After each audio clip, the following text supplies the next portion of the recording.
What's going on, everybody? This is John J Gaming on for Mike here, coming at you with a brand new episode of the Dayton Teambuilder franchise here on Madden 25. And we have the entire Spring League here in this Madden franchise as well. So all 32 teams that you see in this Madden franchise are team builders. And we pick ourselves up here in season number 2. It's been an excellent season number 2 after barely scraping into the playoffs back in year number 1 with an 8-9 record. How we managed to pull that off, I have absolutely no idea whatsoever. But with that being said, we're going to get to the halfway point in this episode because I want to play multiple games. I want to jump into the moments of this Houston Roughnecks matchup, who Houston is currently sitting at 500, and then Pittsburgh on the road taking on the team that won the AFC North last season but currently is sitting at just 2-4. But the big game that I want to jump into, and we'll play the entirety of this particular matchup, the Eugene Chiefs, who are currently, I believe, on top of the AFC West. They're sitting at 4-2 at this point in the season and could be in an extremely important game for playoff seeding. So we're going to jump into the entirety of the Eugene Chiefs matchup. So should be a really fun one. I'm real excited for this episode as we have a chance to go ahead and see if we can finish strong as we get through the remaining of the first half of the season. And I hope you guys are excited for this episode as well. If you are, make sure you go ahead, smack that like button, hit that subscribe button as well if you do happen to be brand new. But before we jump into our first game against the Houston Roughnecks, we got a couple of key admin things we gotta take care of real quick that I definitely want to show you. Alright, so the first thing that I want to hop into is checking out some of the upgrades that we have, and a few of our key guys are going to get some upgrades. Dylan Wright is a big piece here, and Dylan Wright, his biggest strength is pass coverage, and given how we've been burnt in the passing game, and we are definitely in a passing league, definitely want to improve on the pass coverage for sure, and that's going to take Dylan Wright up to a 94 overall with the morale and temporary boost as well. Keeping this up, Dylan Wright could be a candidate to possibly be picked up for the NFL as soon as this season. Certainly next season, it could be on the horizon as well.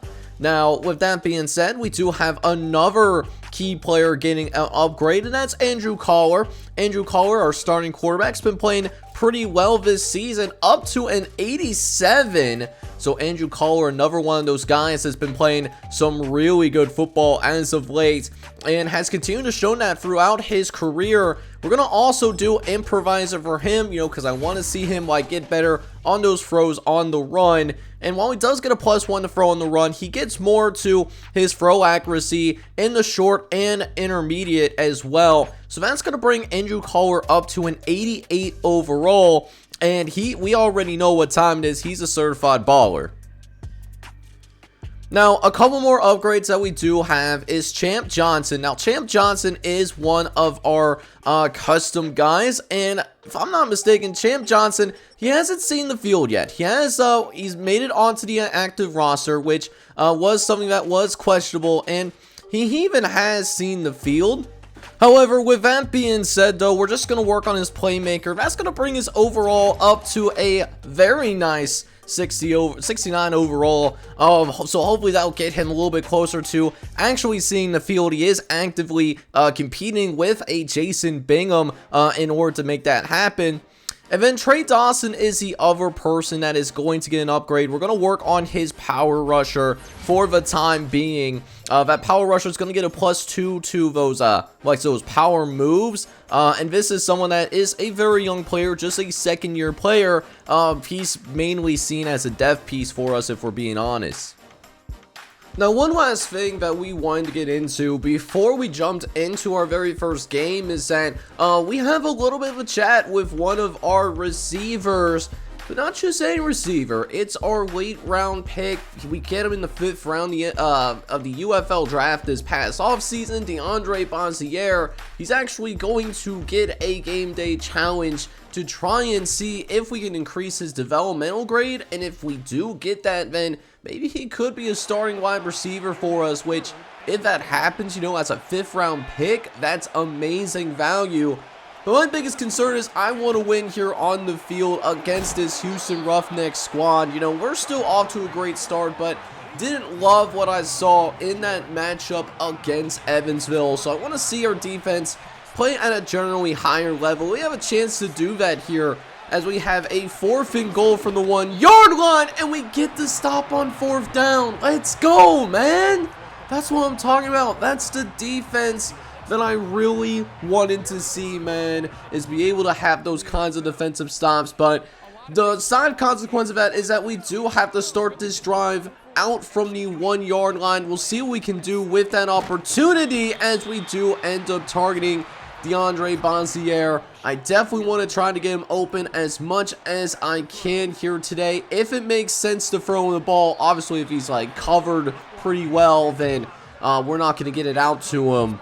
But yeah, that being said, man, 2nd and 11 coming up, trying to get a second 1st down, trying to throw over the middle to Jason Bingham, but that's going to be incomplete. So 3rd and 11 coming up, going trying to see if we can get out of this here as Andrew Collar drops back in the shotgun, looking for someone to get open, and is going to have to just throw out of the sack.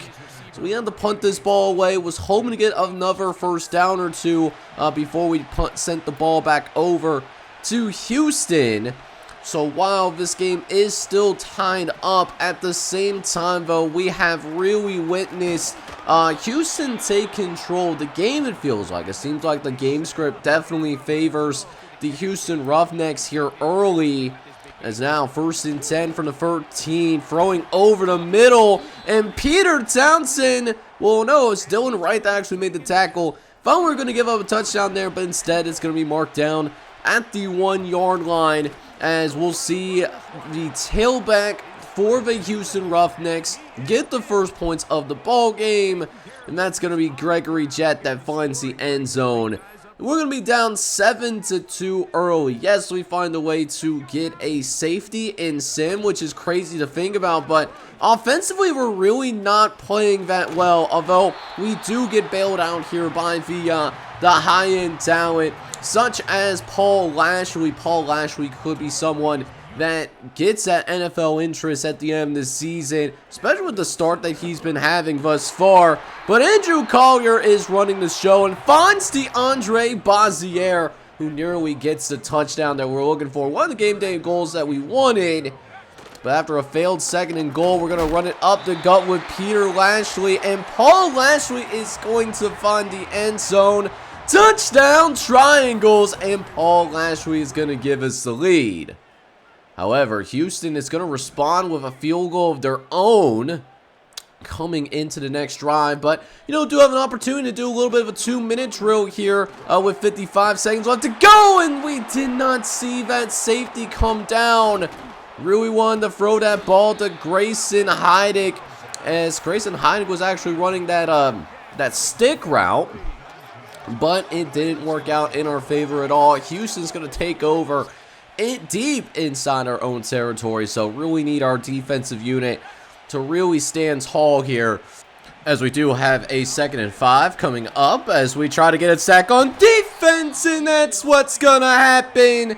Cam Spencer is gonna scream through to the defensive line, and that's gonna make it 3rd and 19. And I ask my guys for one thing: don't get beat deep.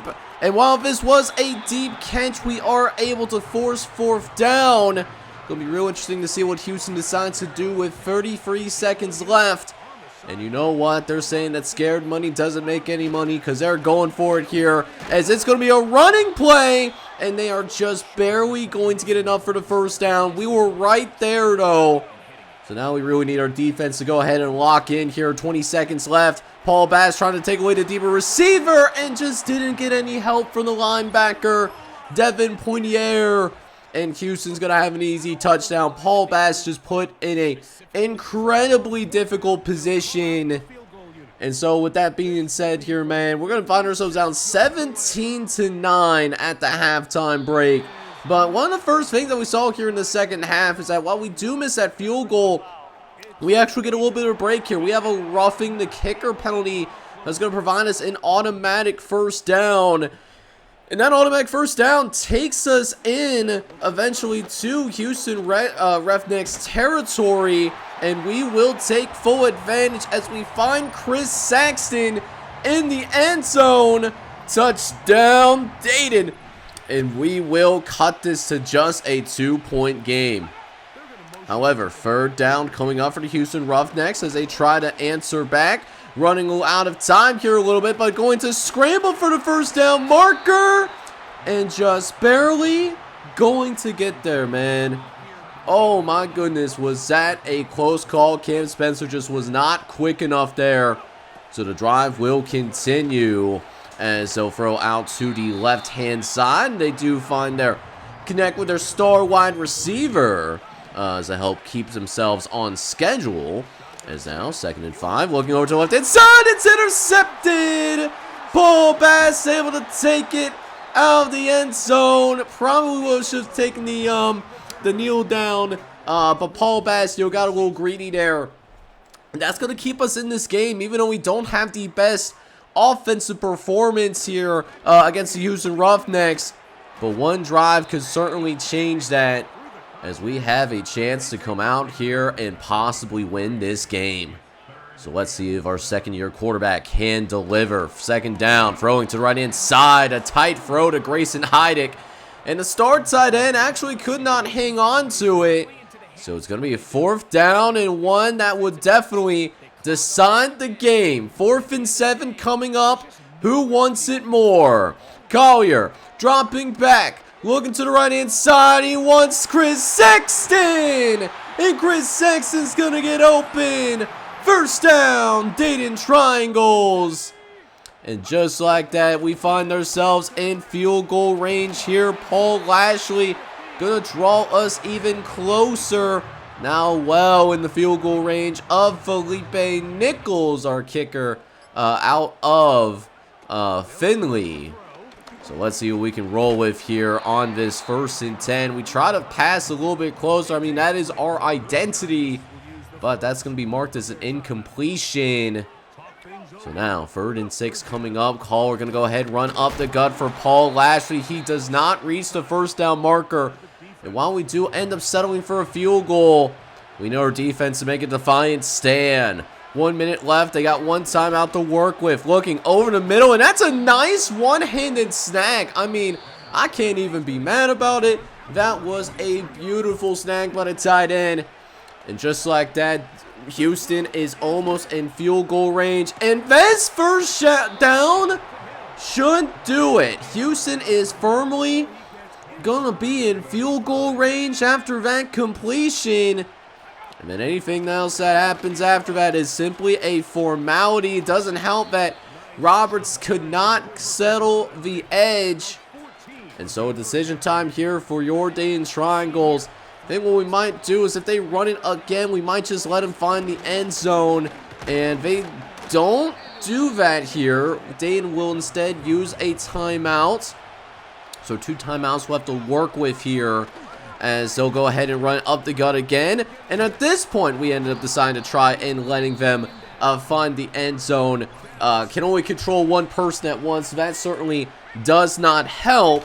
But on the very next play, Houston will find the end zone. So at least we do save the timeout. Granted, we're going to have to go down the length of the field in order to score. That's not going to be easy. But we've seen our fair share of game-winning drives in this series. Is this another one? 1st and 10, starting from the 27-yard line, making a couple adjustments at the line. Here we go, 1st and 10, looking around, firing over to the left-hand side, and wanted Jason Bingham, but it's going to be incomplete, and now it's 2nd and 10. Still got 73 yards left to go as Collier drops back. He wants to throw over to the left-hand side. Oh, he had his man open downfield. Just ran out of time, though, and saw him too late. Instead, it's going to be 3rd and 10. Collier looking, finds Chris Saxton, gets himself out of bounds and preserves the clock. And Chris Saxton having an electric day, 12 catches, 170 yards. But can we find the end zone here? Probably got 2 to 3 plays tops. Gower wants a deep ball down the right-hand side, and it's deflected away. We wanted DeAndre Bazier. He had a step, but great recovery, though. As now it's going to be 2nd and 10 from the 49. Last play of the game. Going to try to throw it up into the air, and it's going to be incomplete. The game is going to ultimately come to an end, and we will fall to the Houston Roughnecks 25-18, as we will end up dropping our 2nd game of the season. So looking back at this game, this is actually one of the rare times in which, honestly, I think our offense let us down a little bit. You know, only 305 yards. We were outgained by Houston, which normally does not happen for us, but, you know, we can't have our very best day every single day. So we do end up losing our 2nd game of the season, but, I mean, we certainly had to put ourselves in a position to where at least we could try to come out there and we could try to at least force the game into overtime. Now, this wasn't the best performance for Andrew Collar, as he did throw for 250 yards and a touchdown, but also threw an interception, and that interception did end up turning into points the other way for the Houston Roughnecks, which ended up being the final difference why we are holding on to our 2nd loss of the season. We also didn't do a very effective job getting Paul Lashley involved today. He was stuffed on the ground. He had 12 carries for 33 yards in this game, averaging less than 3 yards a carry, even though he did end up finding the end zone. For the receivers, there was only one person that actually had 75 yards receiving, and that was Chris Saxon, who did have a massive day with 12 catches, 170 yards, and a touchdown.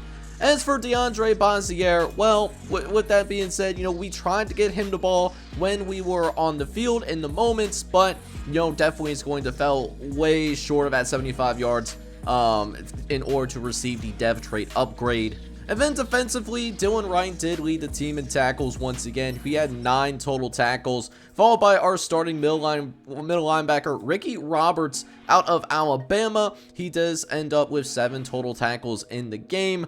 That being said, did do a pretty solid job getting pressure on the quarterback. Harold Perez and Cameron Spencer did each end up with a sack each, with Matt Weaver and Daryl McLeod coming out here and combining on a sack. Plus, we did end up getting a user interception with Paul Bass, the 4th-year player out of Temple, making his presence felt. Plus, we got a safety with Harold Perez outside of gameplay, so that should definitely be mentioned as well.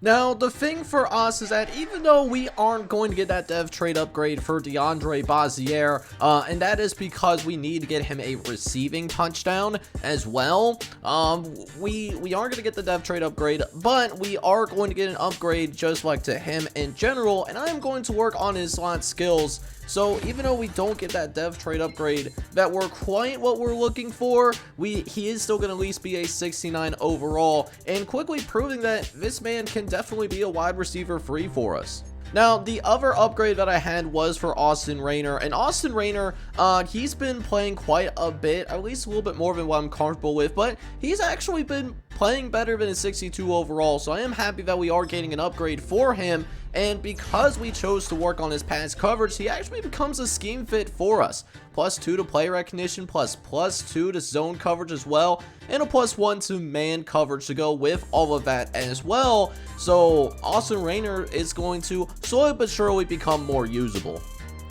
But another thing that did happen after our game that we had against the Houston Roughnecks is that we got a visit from Paul Lashley, but this conversation with Paul Lashley was actually a little bit more positive than what we had last season.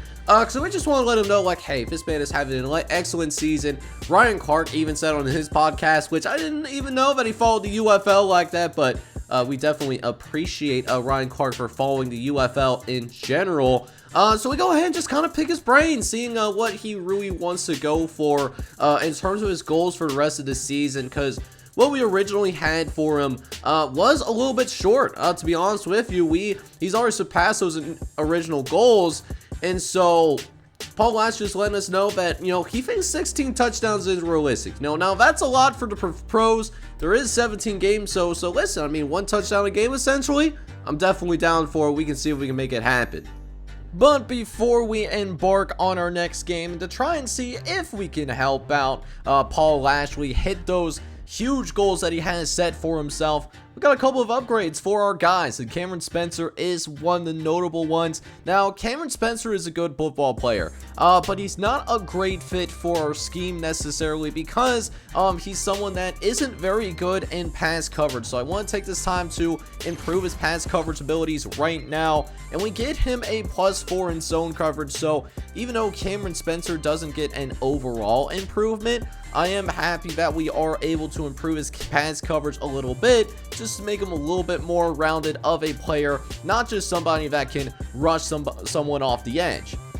Now, on the other hand, Jason Bingham is someone that is kind of fighting for his backup spot right now. Jason Bingham has been with the team since season number 1, but because of what we have seen from the likes of DeAndre Bazier and then like Cam Johnson as well, another custom on this team, Jason Bingham is suddenly in a little bit of trouble. So, he's been putting in that work. Gotta give him credit. He does get up to a 70 overall, and I love this continuous competition that we're seeing from our wide receiver room, because beyond Leon Thomas, that wide receiver free isn't necessarily set. So seeing those three guys compete with each other is just going to help our receiving room and help out our boy Andrew Collar even more.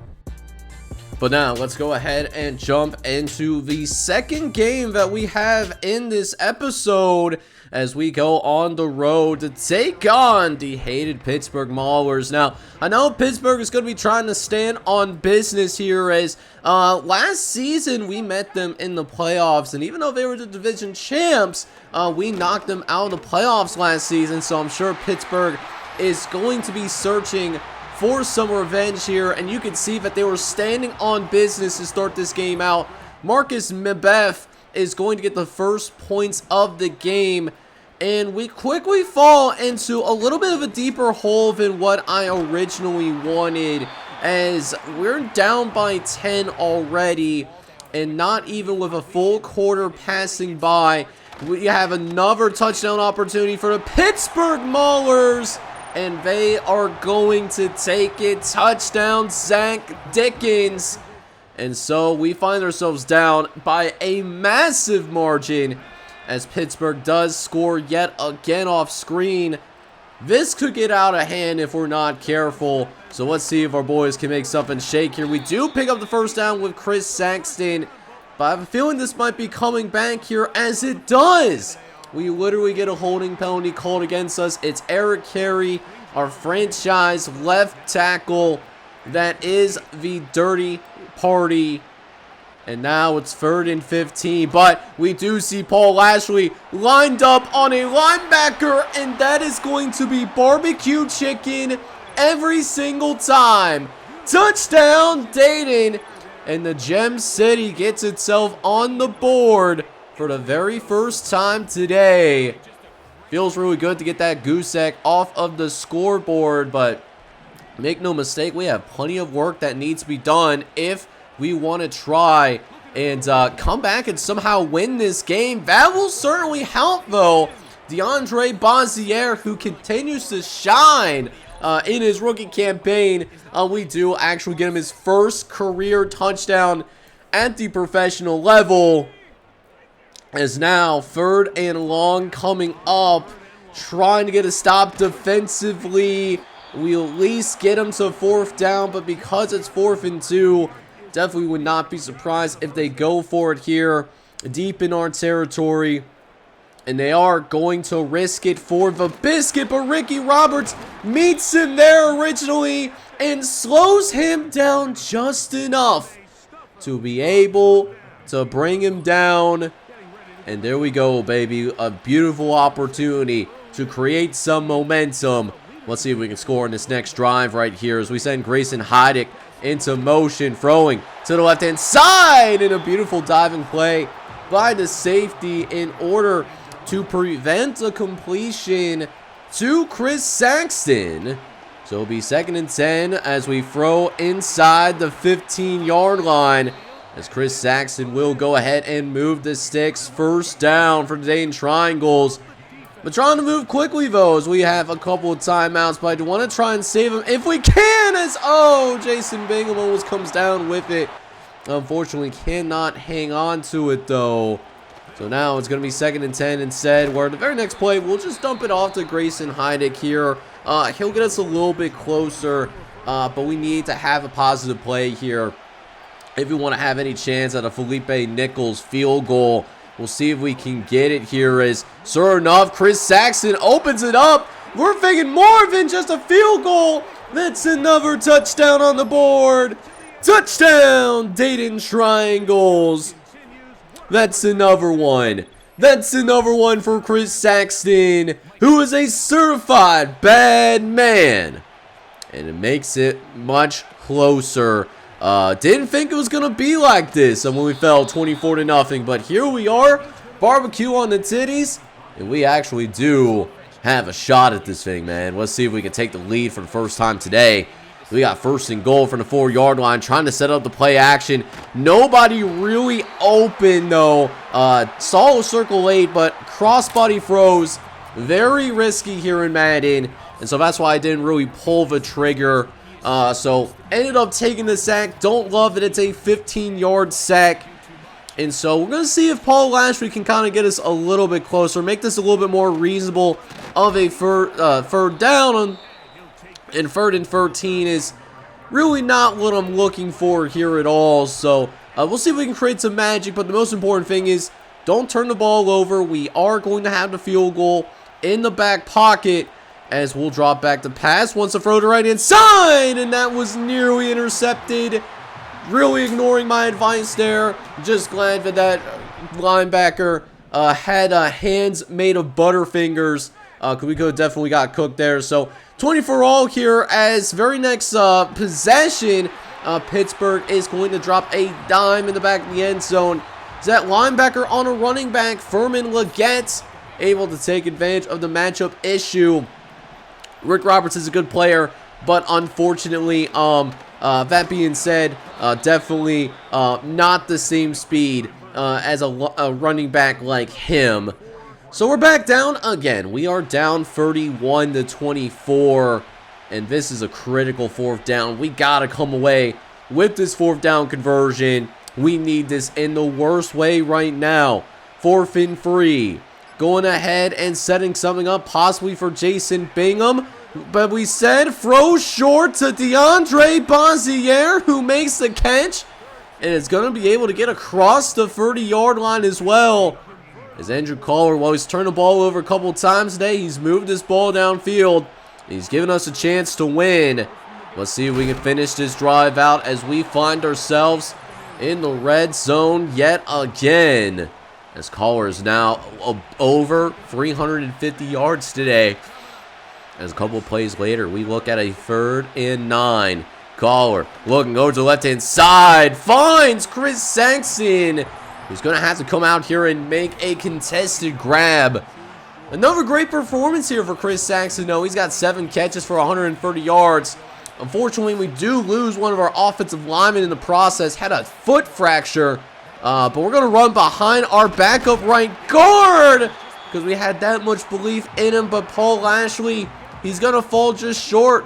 He's going to fall just short of that 1st down marker. And that's all she wrote. Pittsburgh was able to run out the rest of the clock, and we lose yet another heartbreaker, another 1-possession loss. Now, this was just one of those games where we got off to such a slow start as a team that we were just playing catch up for the rest of the way. Now, given full credit to our guys, we almost found a way to pull it off and come back after being down. It was 24-0 at one point. It was getting out of hand. And so to be able to turn this around and try and make this a competitive game, I'm certainly wholeheartedly here for it. And, you know, like the effort, just couldn't come back. Got to start a little bit faster than that. And after a strong start to the season, Andrew Collar is starting to tail off just a little bit here.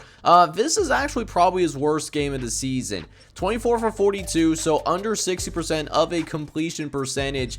Does throw for over 350 yards and 3 touchdowns, but also put the ball in harm's way. He had 2 interceptions in this one, and what helped us win all those games early in the season was that we were taking care of the ball. Now we're not necessarily doing that, so that's why we ended up finding ourselves losing. I think we have lost now 3 consecutive games, or at least 3 of our last 4, so a lot of concern to be had there. Now, for our ground game, because we got to such a deficit early on, we weren't really able to get Paul Lashley as involved as I wanted to. So, Paul Lashley only had 37 yards on the ground. He had 4 yards to carry, though, which is not terrible.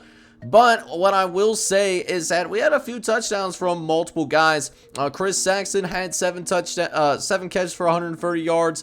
Paul Lashley found the end zone as well. He had 3 catches for 75 yards. And then DeAndre Bazier, the rookie out of Wake Forest, he had 4 catches and 63 yards. Also able to find the end zone as well. So Bazier continuing the ball out for us. Now, defensively, again, our defense underperformed spectacularly in my opinion, but still some positives we can take away here. It was a group effort in terms of this kind of D- effort with Dylan Wright, Ricky Roberts, and Niles Cotton all leading the team in tackles, while Denario Allen, Matt Weaver, Jared Strong, one of our backup corners, and then Harold Perez also happened to have 6 tackles as well.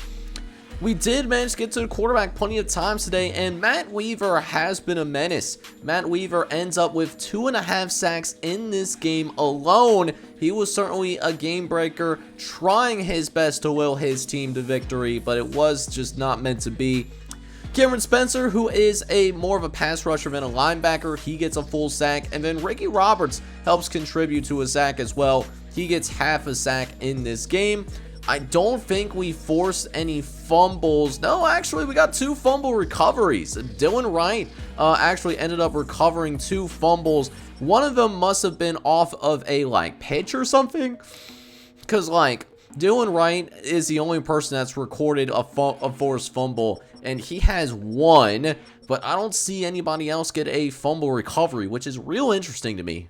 But in spite of the loss, and in spite of our defense giving up another 30 points in this one, we do end up getting an upgrade for Matt Weaver. Now, Matt Weaver is one of the stalwarts on our defensive line, is one of our, I believe, one of our older players on the team, as we'll work on his run stuffer here real quick. He's up to an 88 overall. He's an 88 overall with now +2 to awareness. And actually, no, Matt Weaver is actually one of the younger players on our teams, and he's one of the younger stars that we have on this defense, which continues to surprise me how our defense is just underperforming so spectacularly because we have pretty good talent across the board, such as a Matt Weaver.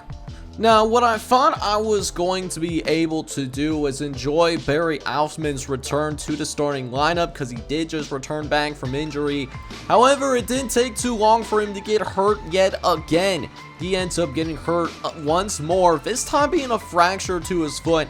He's going to be out for a few weeks. Now, we do end up finding out what his dev trait is going to be. He does have star development, which is what I was kind of expecting. But at the same time, though, really disappointed that Barry Alfman does end up getting hurt, because this is valuable time for him to really develop as a younger player, and we can't take full advantage of it because of the fact that he continues to be hurt. Now, with that being said, Leon Thomas has been out of the lineup for quite some time due to his dislocated ankle, but he only has 1 last week. And so when we get into this next game against Eugene, we should be able to see him in the starting lineup once again. He might be questionable, but honestly, I think in our receiving core, we're doing just fine. I think DeAndre Bazier, he's certainly handling business well. Jason Bingham has been okay. So if Leon Thomas plays, we're absolutely would love to see him on the field for this next game that we're about to jump into. But at the same time, if he can't go, it's not the worst thing in the world for us. On a positive note, though, even though Leon Thomas is hurt, it does create more chances for DeAndre Bazier. Really has shown out to the coaching staff. Because of that, Bazier is actually also going to get an XP boost, which should definitely help with his development.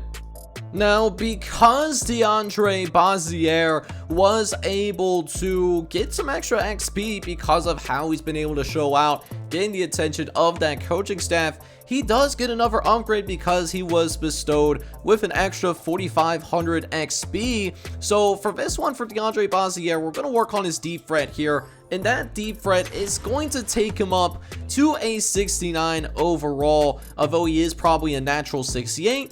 Does get some route running boost, some release, and a spec catch to help him be a little bit more of a dynamic deep threat, which is hard for him to do because of the fact that he is 5'10". But he's not the only person that's actually getting an upgrade. Nick Jackson is another one of those. Now, Nick Jackson back in season number 1 was competing for that backup quarterback job because we were going to roll with our starting quarterback no matter what. But Nick Jackson comes out here, you know, he's not necessarily completely forgotten about. He's continuing to put in work. He prepares like he's the starter, and that's why even though he hasn't played at all this season, he does get an upgrade because of his preparation.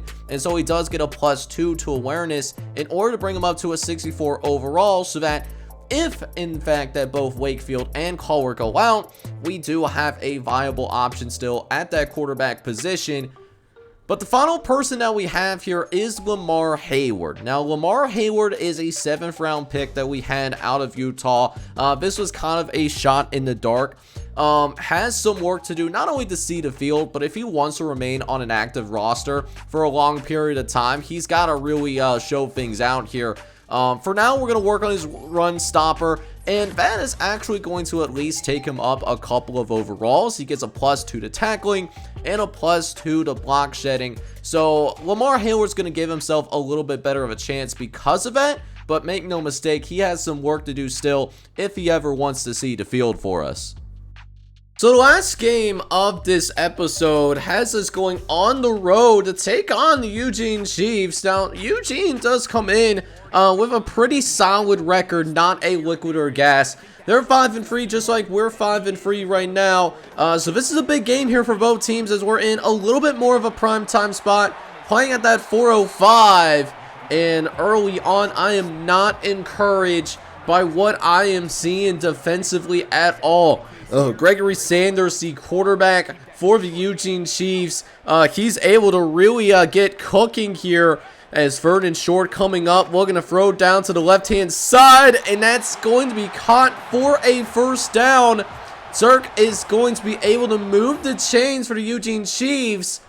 And so it just goes to show that, you know, when we have our chances to get these guys, get other teams off the field, we absolutely have to take advantage of those opportunities, and we just didn't do that here.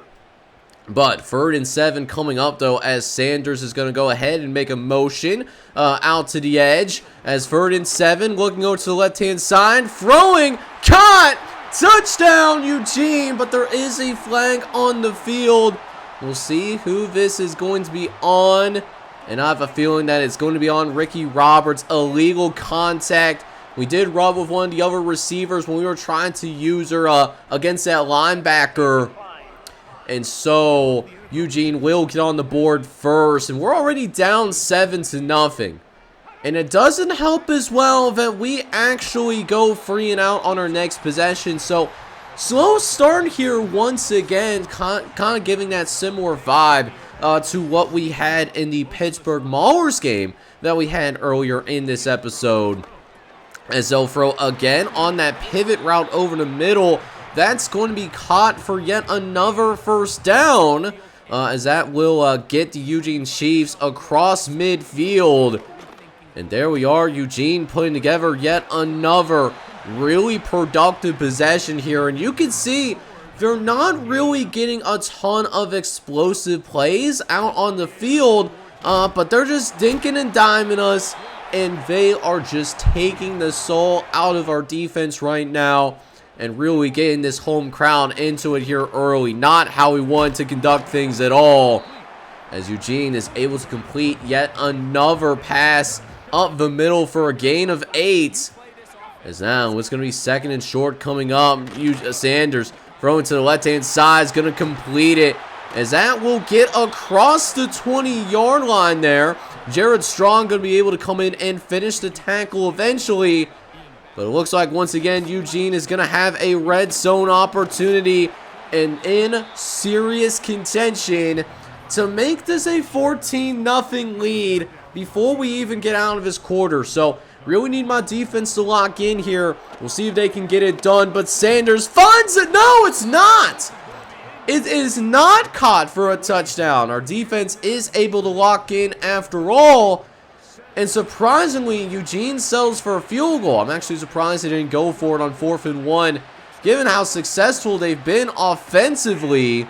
But now it's our turn to have the ball, and we get our first down of the game on the second drive with Chris Saxon not only making the completion, but also being able to break a tackle to help move the sticks. And I think the key for us, because it seems pretty clear that we're going to struggle defensively here today, you know, it might be a Paul Lashley game here. I'm not going to lie to you. The Paul Lashley effect to maybe control things on the ground.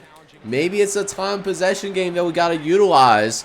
So let's see if we can try that here. First play of the second quarter, and Paul Lashley does get a nice productive run in. He's able to pick up 6 yards on the ground, as that will make it a much more manageable 2nd and 4. But we'll throw over to the left-hand side, which you see an open Jason Bingham, who's able to sit down and get across the 20-yard line, as it creates a red zone opportunity. We'll see if we can take advantage, as we definitely want to get this goose egg that you're seeing off our scoreboard as soon as possible, as Paul Lashley going to get the carry up the gut, and he nearly finds the end zone there. Great blocking by our offensive line. And it'll set up 1st and goal from the 2-yard line. Collar looking to score and almost makes it happen, but couldn't get the ball released soon enough. A huge sack for Andrew Collar, one that you simply cannot take in that spot. And this 3rd down is going to be infinitely more difficult. 3rd and goal from the 11. Collar looking around, trying to make something shake, tries to throw to Grayson Heidick, but the throw on the run is not effective though, and so we had to settle for a field goal, unfortunately. So we do at least make it a 1-score game, but this possession becomes really important here. We really need to get a stop from our defense. I know that's kind of a foreign concept at times for our defense, but that's when you get them to 4th down, and when you decide to punt it. Let's see if they can figure out what that means, though, for the guys on the field.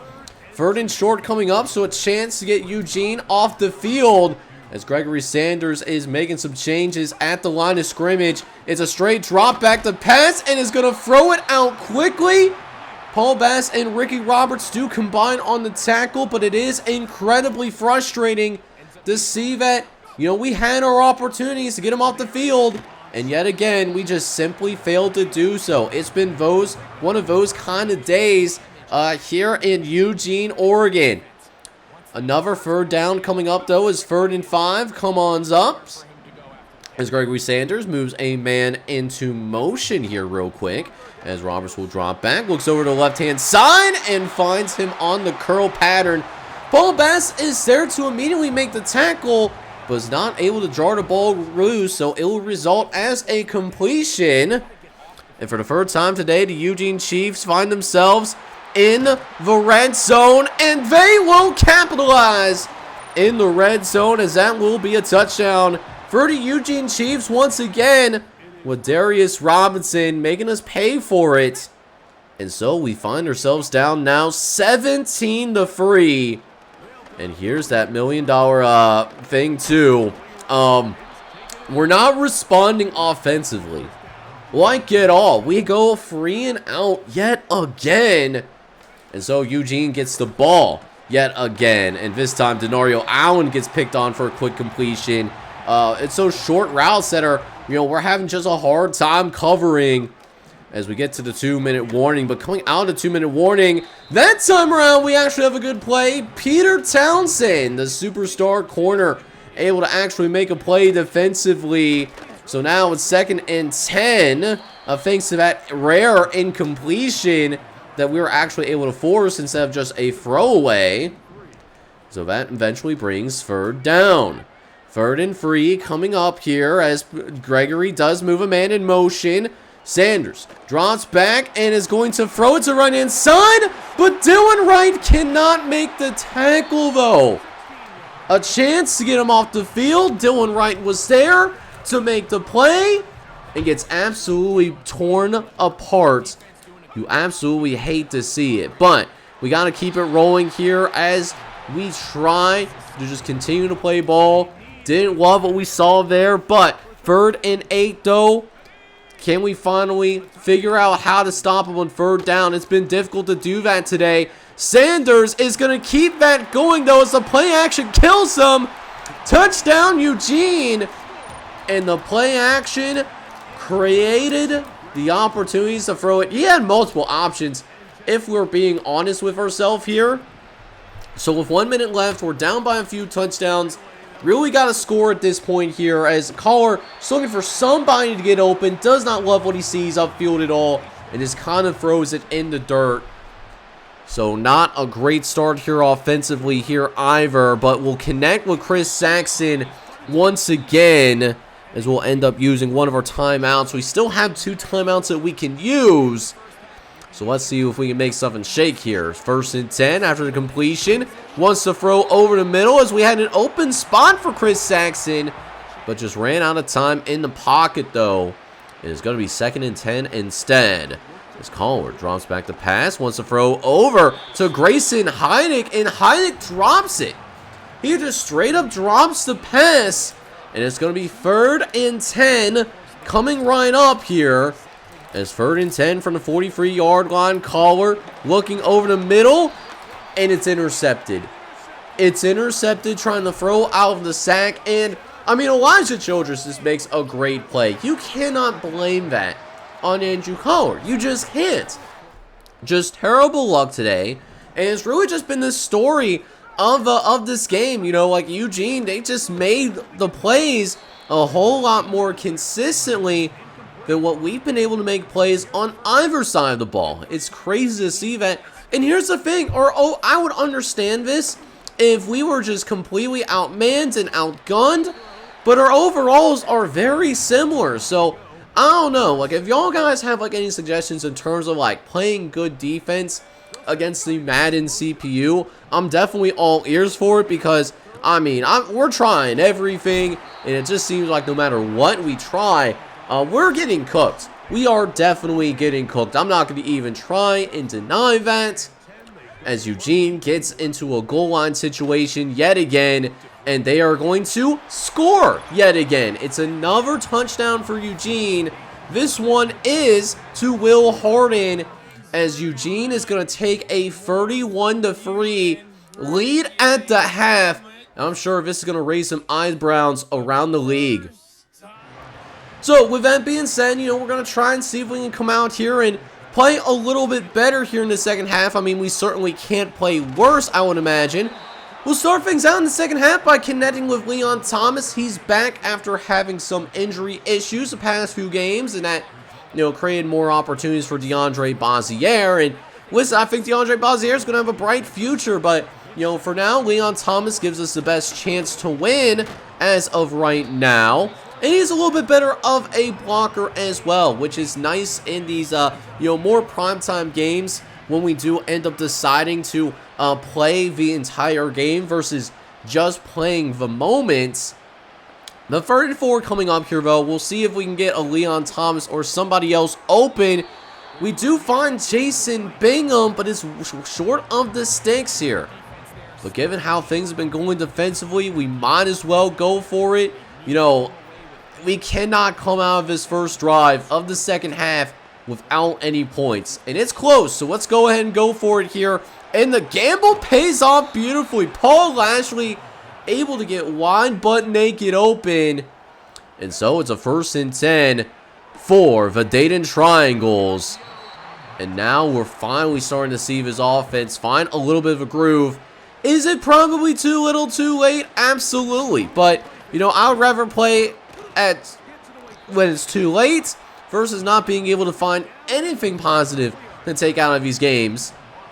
So as that first down creates a red zone opportunity, our second red zone opportunity, where last time we finished with a field goal, this one is going to be a different story. Touchdown triangles, and Jason Bingham will finally get us on the board, man. Let's go, baby.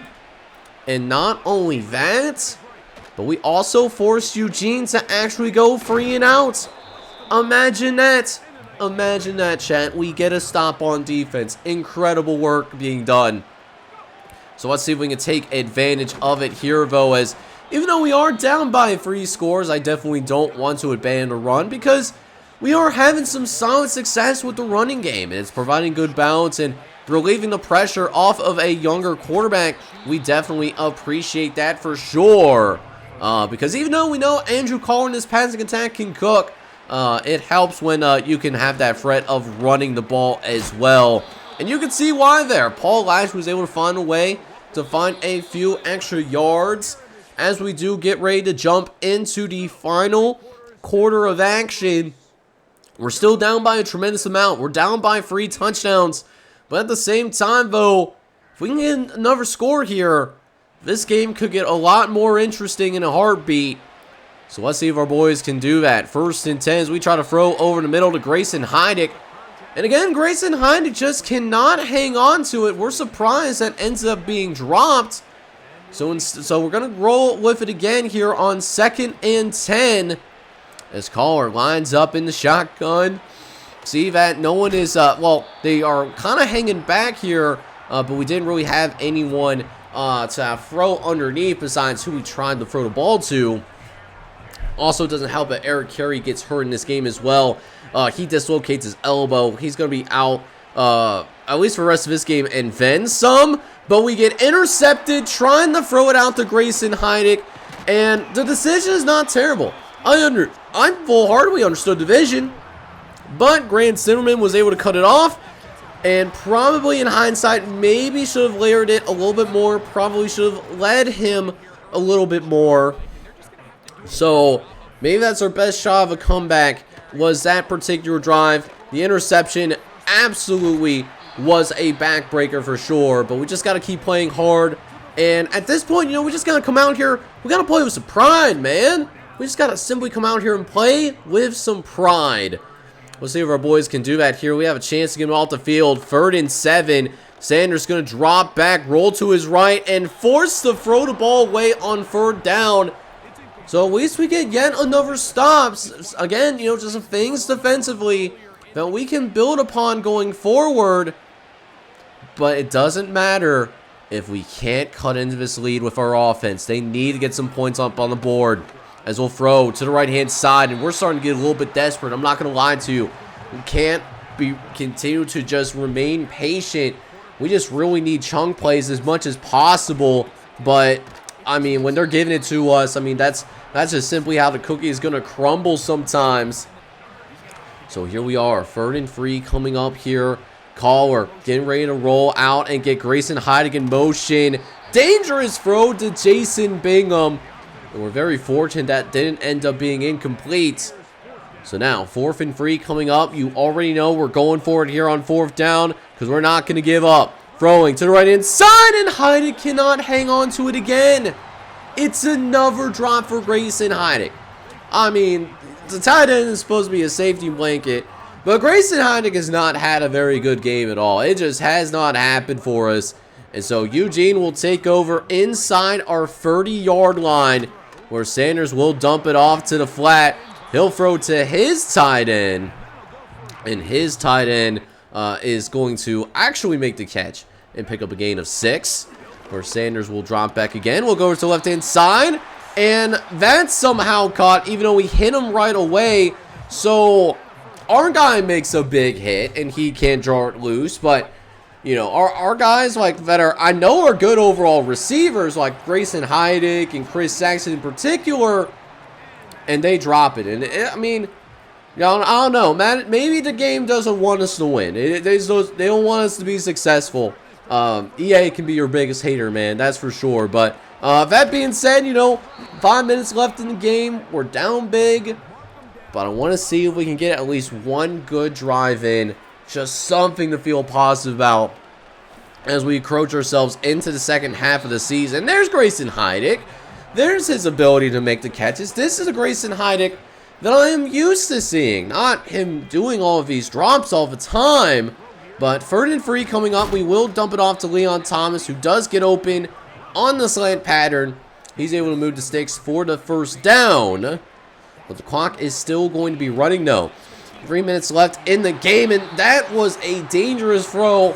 I'm honestly used to that being open in the intermediates, but we definitely got lucky there. I'm going to keep it real with you. But Collar is going to dump it off to Paul Lashley there to pick up some yards. I really want Chris Saxon because usually that particular crosser is open. But yeah, man, 3rd and 3 coming up. Collar going to drop back. Look over to right inside, and Grayson Heidick is going to move the sticks. First down for the Dayton Triangles, as that will now bring us across the 25-yard line now. Collar looking over the middle and find Grayson Heidick once again. With Grayson Heidick finally realizing how good of a tight end he is and, is ready to go to work. We'll see if it continues here. 2 minutes left in the game. Christmas, as our backup tight end, going to get a little bit more involved. He'll make his first catch of the entire ball game. He does it with less than 2 minutes left in the game. And then throwing over the middle to Grayson Heidick. It's going to go ahead and pick up some more yards, but can't find the end zone, no. So here we are from the 1-yard line, just trying to get it out quickly to Jason Bingham because they were sending that blitz and the middle was open. It's a great read by Andrew Collar, but unfortunately doesn't work out our way though. So it's going to be 3rd and goal from the 1-yard line. Collar in the shotgun, looking to finish strong. The Arizona State product dropping back, finds Leon Thomas over the middle, and that's going to be a touchdown for your Dayton Triangles. And so we do end up losing this game, but in the second half, I thought we played a lot better in that second half. Unfortunately, what just happened here is that we just dug ourselves in way too big of a hole, and we simply could not recover after that. So there were 3 games that we played in this episode, and 3 games that we are going to lose in this episode as our slide continues. After such a strong start to this year, where we would be bound to possibly be a top seed in our playoffs, now we are going to get really into the thick of things here. 5-4 now being our record, and definitely some more warning signs that popped up as the season has progressed. And one of them is the seemingly decline of Andrew Collar, because Andrew Collar, let's face it, he was awful today. Less than 50% of a completion percentage, 200 yards, 2 touchdowns, 2 interceptions. This is not the same Andrew Collar that started out the season as fast as he did just a couple of episodes ago. And it puts us in spots to where we can't really give Paul Lashley the ball because of the game script. And it's a shame because Paul Lashley is such a talented person. He did manage to find 63 yards on the ground at least. For our receivers, Grayson Heidick did end up finding a way. He had 6 catches for 51 yards in this game. Receivers had a hard time getting open, it seems like at times, but we did have Jason Bingham that was able to find the end zone, and then Leon Thomas, who was making his first game back, he did at least make 4 catches for 31 yards. Now, defensively, I thought that even though we played a lot better in that second half, in the first half, it was a shit show. Paul Bass did lead the team in tackles with 10, which is a bad sign when your corner is leading the team in tackles. Dylan Wright and Ricky Roberts did also ended up having 9. We did also only manage to force 1 sack in the entire game. It was Dylan Wright getting a sack in the second half, but we didn't force any turnovers either. And again, while we were playing significantly better defensively in that second half, at the same time though, what we also saw was that we were basically out of the game by the time that second half rolled around. And this is also a time where we've received some discouraging news on the injury front. Eric Carey, who's our best offensive lineman, he protects the blind side of Andrew Collar. He dislocated his elbow in this game. He's going to be out for the next 3 weeks. So that means that we are going to be down a couple of offensive linemen as we start to progress into that second half of the season. So a really disappointing one here in this episode, as our losing streak kind of continues. Not only have we lost 3 straight, but we lose 4 of our last 5. And suddenly a team that was 4-0 and looked like could be one of the best teams in the league, now we're kind of in with the rest of the pack, and we really need to lock in here in the second half of the season. That second half of the season begins in the next episode, where we're going to be playing quite a few games leading up into our bye week. You'll see us on the road first, taking on the Birmingham Stallions. You'll also see us at home taking on the Arizona Hotshots. On the road taking on the Minnesota Blizzard, which I believe we took on the Minnesota Blizzard in the preseason. And then last game that we'll have before we jump into the bye week is that we will be playing the San Antonio Brahmins at home. We gotta find a way to turn around, and I'm hoping that we can do it here in the next episode. So with that being said, lots of gameplay being planned in the next episode. I hope you guys enjoy it. If you do, make sure you go ahead and do a couple of things for me.